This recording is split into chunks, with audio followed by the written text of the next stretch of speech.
Star Wars Outer Rim. It's out. It's been out for, I don't know, like a week, 2 weeks, possibly years, depending on when you watch this video. But you can go buy this game right now. You might want to after I'm done with this video. You might never want to think about it again after I'm done with this video. New game from Fantasy Flight Games, and essentially you take on the role of one of the galaxy's more well-known smugglers or bounty hunters or rogue types. The goal of the game is to essentially become the most famous jerk in the whole galaxy. As a Star Wars fan, I'm always interested to know what characters you can play as in these games. In this game, there are 8 playable characters, and you can play as Han, Lando, Boba Fett, IG-88, Bosk, Jin, Ketsu, and Dr. Aphra. Those last two I find very exciting because they're not as well-known characters as all the other ones, so I think it's just cool that they're in the game. So we're going to take a look at how a turn goes, how you go about getting enough fame to become the most famous jerk. We're going to look at the components,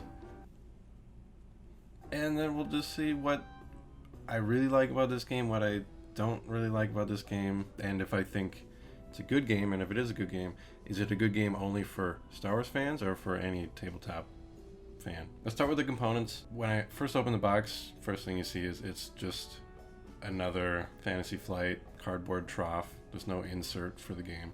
You have to figure out your own storage solution. There's a lot of cards. The cards are the Imperial Assault size, a little smaller than normal, which will be annoying if you have a bunch of sleeves lying around and you want to sleeve these cards. They're going to be a little too small for your sleeves. You got to go buy the smaller size sleeves, which is, I don't get it. I don't know why they had to be small. The player boards, first impression, they were really cool.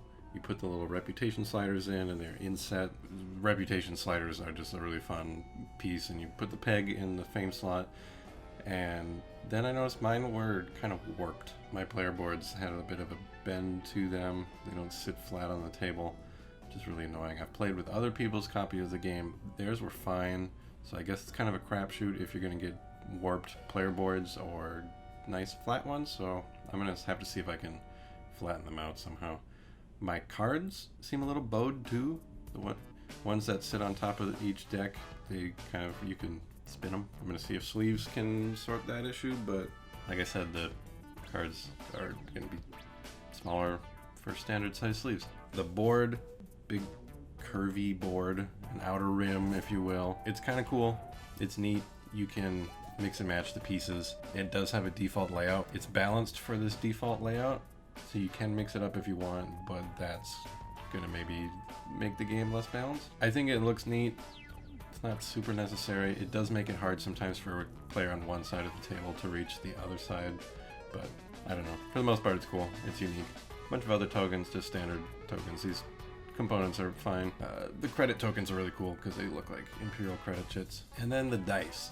The dice are just identical to dice from X-Wing Miniatures. So if you play X-Wing, you can use the dice in this game for X-Wing. I've seen people joke that this box is a $65 X-Wing dice set.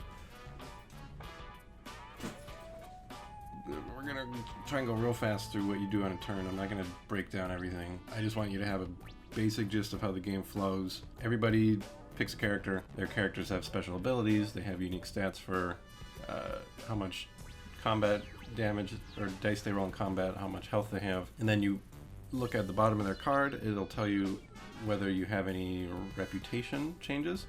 So for example, Han Solo starts with a negative reputation with the Hutts, Dr. Aphra starts with a positive reputation with the Empire, and then the card tells you what card to pick out of the databank deck. The databank deck is a big deck full of cards that you just constantly have to be referencing, which is very simple and tends to work really well. For example, Dr. Aphra, her card, it'll have her start with some random job. Other players like Boba or IG-88, the card they pull out will be some kind of bounty. Each player has a personal goal as well. For example, Boba Fett wants to complete 2 bounties. Once you complete your goal, you can flip your card over and you get another special ability. It's neat. So on your turn, you get to do an action step, a planning step, and a encounter step. What I've found is this game is really easy to teach. Every time I've played with someone who had never played before, and a lot of times we just go, here's a little reference card, you'll figure it out by the time it gets to be your turn. And it works, and it's great because you do an action. Your action is either you can move up to your ship's speed, you can just stay where you are, get 2,000 money, or you just remove damage from you and your ship. That's the planning phase. Action phase is you just do stuff like if I have cargo that I have to deliver to Ryloth, I'm on Ryloth, I can take an action to turn that in. Or in my action step, if I'm on a planet, I can use the marketplace. And that's where I can buy stuff from the luxury goods deck, which has all sorts of fancy stuff in it, like proton torpedoes and size noodles. You can grab new bounties, or grab new jobs, or look in the gear, or try and buy a new ship, which includes, the YT-1300 and the aggressor class, and all these ships you may or may not recognize. And there's gear. You can get new gear for your ship, or for your character. So you can go shopping in the action phase. Action phase is just shopping and dropping off goods and stuff. And then at the end of your turn, you do an encounter, and your encounter is either encounter your location. You might be in space, at which point you draw a card from the nav point deck and see what it does. Or you might be on a planet. You draw a card from your planet's deck and read what it says. You can encounter a contact. Every planet has 2 contact tokens on it, and they're all face down, so you don't know who's there. If you're looking for bounties, this is where you got to track them down. Otherwise, you can just encounter them, and you may or may not make a new friend. Most of them will join your crew if you meet the requirements. For example, Hondo Onaka, he'll join your crew if you pay him. That's all it takes. Hera Syndulla, she will only join your crew if you have a positive reputation with the rebellion. Things like that. It's really cool. So basically, turning in bounties, doing jobs, all this stuff. That's how you get fame as you're running around. Let's talk about the dice, because that's kind of how things happen. You're either going to be doing combat, space combat or ground combat, or skill checks. Combat is just your character has X number of dice to roll in combat. You get more from either crew or gear you get. When you're in combat, you roll all those dice. Every hit counts as 1, every crit counts as 2, and then the person to your left rolls dice for whoever you're fighting, because usually it's an AI character. Whoever rolls more wins. So if I'm trying to capture, let's say, Greedo, I roll 2 hits and a crit. I've got 4, he rolls 2 hits, he gets 2, I win, but I still have to take the 2 damage. So it is possible to win a fight but still become defeated. Being defeated just means you have to waste your next planning step standing back up. That's how combat works. It's pretty simple. Skill checks are also simple. A lot of encounters and things will be like, oh, test stealth or test piloting. You just roll 2 dice. If you can roll a crit, you've passed a skill check. If your character or someone in your crew has that skill listed on their card, you're considered skilled. You can roll a hit or a crit. If you have that skill twice across everyone on your crew, you're highly skilled, and rolling an eyeball will also count as a success. So you might want to recruit crew members who have skills that you don't have, or things like that. And lastly, there's patrols running around for each faction. They just kind of scoot around the map, and the market deck determines when they move. When you buy a card, you put a new one on top. It says, oh, the Empire moves 3. They always go towards you on your turn. And if you're positive reputation with them, you can just ignore them. If you're neutral, they'll make you stop, but that's it. And if they're negative, you're obligated to attack them during your encounter step. If you kill a patrol, another one will respawn more powerful. Eventually, they become invincible and do auto kills. But they are a way to get money and fame. It's all neat. That is about as quick as I can explain it. There's probably a lot of stuff I missed, much like characters have personal goals, ships have goals too. You don't just buy the Millennium Falcon, you buy a YT-1300. If you complete its ship goals, then you get to flip it over, and now it's the Millennium Falcon, and it's better. Kind of like you level up your ship. Is this game for just Star Wars fans or for any tabletop player? I feel like this game is really a treat for Star Wars fans, especially people who are familiar with Rebels and some of the comics and things like that, because there's a lot of stuff, not just Ketsu and Afra and their ships, but a lot of the stuff in the encounter cards and in the marketplace decks are things that you will recognize from books and comics and TV shows and be like, ooh, that's really neat that they included this in this game. And it's really fun for me to play through this game and discover all of the little universe tie-ins, I guess, in this game. Having an understanding of these characters' personalities and stuff helps with my favorite part of the game, which is just the stories it tells, which I'll get to in a second. That said, if you're not super into Star Wars, I think you'll still like it. Probably just not as much as really big Star Wars fans. Because it is fun, you're running around, doing your little jobs. So what I think doesn't work, I think the big weak spot of this game is there's very little player interaction. It almost feels like everyone's kind of doing their own game. You're keeping an eye on the other players, but there's very little ways to directly interact with other players. If you're on the same space as another player, you can trade cards, you can trade credits, you can be like, oh, I'll pay you $3,000 if you forget about that bounty you have on Forlom. There's a bounty card that lets you take out a bounty on another player, but only if they have negative reputation with another faction. So that's kind of fun when you're tracking them down, kind of threatening that you're going to come for them and fight them. If someone on your crew, let's say Chewbacca's on my crew, and another player has a bounty for Chewbacca, they can come to your space and try and take him from your crew and take him as their bounty, which is fun too. I don't know, it's fun when there's that kind of threat looming from another player, which doesn't happen very often. Another thing that popped up, I had a game of Sabacc, which I was like, this is going to be really cool. This game is the Outer Rim. It's got Lando doing cards and stuff, and the Sabacc one is really boring. You just pick another player in your space, you roll like a tactics skill check, and if you pass, you win 10,000 credits. If you fail, the other player gets 10,000 credits. It was pretty anticlimactic. I've seen people already start to homebrew some rules where you're allowed to just attack any other player in your space and like steal their credits and get fame and stuff, which is probably going to be a good homebrew rule to add, because it just adds a little bit more tension between players where you're actually kind of able to butt heads rather than everyone just kind of passing by doing their own thing for the most part. There's also kind of a runaway leader problem. In the games I've played, it's always been very close, which is cool, but sometimes you might get the right combination of crew with your character, with your ship, and it's just really knocking it out of the park, getting fame real fast. And there really isn't much way to like stop that person. Because there's not much player interaction, you can't just target them. Really, the only way you can target somebody is if you see a card in the market deck that they want, you're allowed to top deck a card and put it on the bottom of that deck. If there's a player who's just really good, there's not going to be much you can do to stop them, which is always not fun. But that hasn't happened very often. Something I really do like, the game varies a lot depending on the character selection. Like I said, there's 8 characters, but there's only up to 4 players. So you're always going to have a different combination of players, which makes things play out very differently, because bounty hunters tend to play differently than the smugglers, than the kind of jack-of-all-trades people. So the game does feel different every time. There is a solo mode to the game. I don't know if there's a pun intended there, and it's fine. You play against one AI thing. There's a separate AI deck just for solo mode, so they definitely put time and thought into making it work in solo, but if you have friends to play with them. It's better. My favorite part of the game is the stories it tells.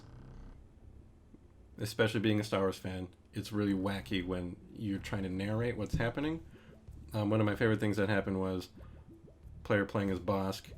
He finds Greedo, he hires him on his ship as a crew. And we're thinking, oh, Greedo, he's a loser, he has no friends. And now Bosk comes, Bosk's a cool bounty hunter, he's like, hey, you're going to be on my crew, kid.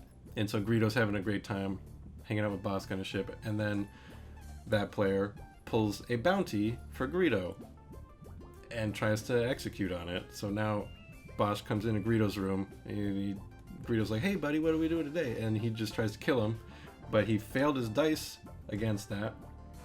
So Greedo hops off ship, goes down to planet, and then like 4 more turns in a row he's trying to attack Greedo and failing because just crazy dice for them, pretty much. This is one of those things where one player's rolling great dice, the other one's not. And so it was just Bosk pounding on the outside of Greedo's apartment door trying to kill him for like a week. and failing. The Siege of Greedo's Apartment. This one game I was playing as Afra. I had Chewbacca and Sliced Noodles on my crew. Another player was Han Solo. He was about to win. He had a bounty for Chewbacca. And so he comes to my space. Chewbacca has a better chance of fighting on his own than if I were to fight for him, so I say. So essentially Han Solo walks on Afra's ship. Afra goes, meh. Do whatever you want. Han walks up to Chewie, shoots him in the head. End of game. Wins. Crap like that makes me really enjoy this game. There's a lot of really funny things that can happen. The theme is just really good. And all the flavor text on the cards. Like I was saying, there's a lot of things you'll run into on those cards where you're like, oh, that's neat. So I think that's kind of it. It's just gameplay-wise, it's fun running around, doing your jobs or doing your bounties and finding contacts and encountering contacts. It's fun reading all the cards. It's fun trying to optimize your character gear and your ship. It's fun. I've had fun every single time I've played this game. I think it's more fun if you are a Star Wars fan who's familiar with a lot of the side stuff. But I think it's still fun regardless. I think this game is fun. That's my verdict. It's fun. And it's $65, which is cheaper than I thought it was going to be when they announced it.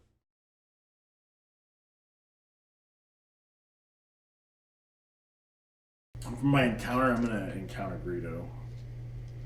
So I have 4 because of my rifle. And he gets how many? 4. Player 2 this is so sad. It's like, thanks for taking me on board. What are you doing with that gun? 1. Alright, Chris Okay, rolls. you're on my left, so you get to roll for Greedo. So you do 1 damage to him. If doesn't, I have to. He wins or loses, and he's out. He doesn't track health. 2. He gotcha too. So you take 2 damage, and Is he still your crew? I feel like he leaves your crew. There's a section about bountying on your own crewmates in there. That's what I was Under looking at. bounty. It's like, alright, look, you shot me. I'm pretty hurt right now. Let's just put this behind us until next Turn turn. player is a bounty for a contact token that corresponds to one of his own crew assets. The player may fight the crew asset as an encounter ability. If the attacker wins the combat, they discard the crew card and either eliminate or capture. If they capture the contact, they take its contact token, blah, blah, blah. If the attacker loses the combat, they must discard that crew asset from their ship sheet and place the crew asset token face up on the planet with an empty contact token space that is nearest to the player. So grab Greedo's token, Oh, fuck. discard his crew card back to the deck where you found him. He just jumped out of your ship. He's like, fuck. What the fuck? Oh, that is fucking amazing. What a fail, Bosk! Alright, well, I guess I'm going to counter Greedo and see if I can rough his ass up. Oh, wait, sorry. In the action phase, I can recover 2 damage from my character and 2 from my ship. So I can go ahead and first. Let's see what you got. 3. 3.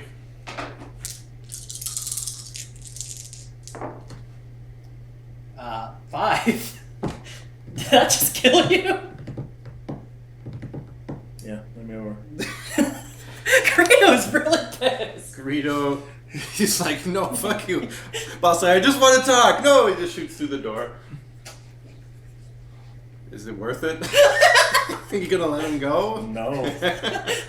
Now it's personal. Lost cause fallacy says that. Oh, no! I have to lose my secret, though. Fuck. What is was it? your secret? If on Tatooine, the only reason I've been sticking around, discard this card to deliver a contact token on one of your bounty cards for its capture reward. You may do this regardless of the reward's specified planet. All I needed to do was capture Greedo, and I could have gotten the capture reward of 9,000 plus 2 fame without leaving. Greedo. Okay, Greedo. Come back with your blaster on. Alright, bitch. Still just rolling 4. 1. What does your sniper rifle do? Gives him Adds +1 1, and if I win, I don't take any more than 2 damage. if he wins. 4. That kills you again. At least I'm broken out of secrets. Just fucking lay me down. I'm out. I'm so sorry, buddy. The best part is it's Greedo. Anybody else would have been like, whatever. Yeah, but Greedo somehow the luckiest motherfucker on the planet. I'll stand up. Stand up for yourself, Bonsk. And since I can't make any money or go anywhere else, Yeah, kill Greedo. Can you do that job? Kill Greedo. I gotta go to Now Hutta for that. So I'd have to sit around doing nothing. Kill Greedo. Actually, before I get there, Yeah, do mask. You buy a gun? I have no you're credits. Still broke. Greedo keeps taking his Fucking money grenade and launcher kicking him sounds while he's good. down. Ooh, what is that? It's a grenade launcher. +2? Ooh. Oh, wait. That's an Impel 57 grenade launcher. That's the Barrage version. Okay, fucking Greedo.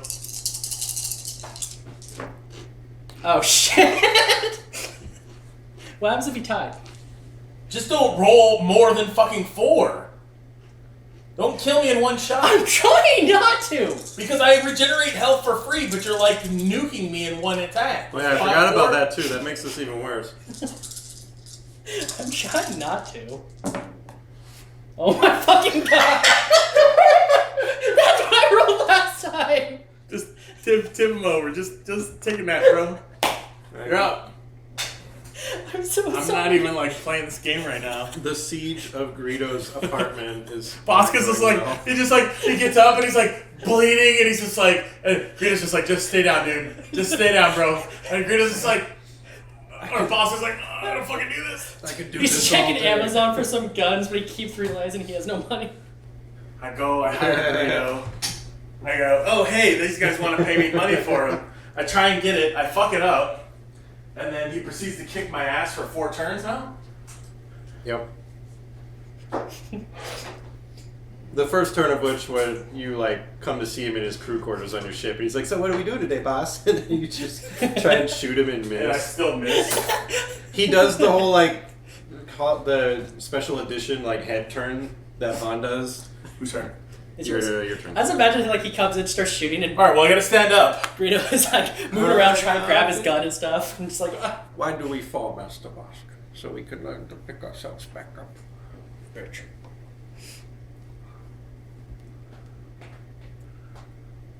I mean, what else is there to do? You could. I gotta fight something. Well, you could do this. And if it's a secret, as soon as I turn around and go for what's his nuts.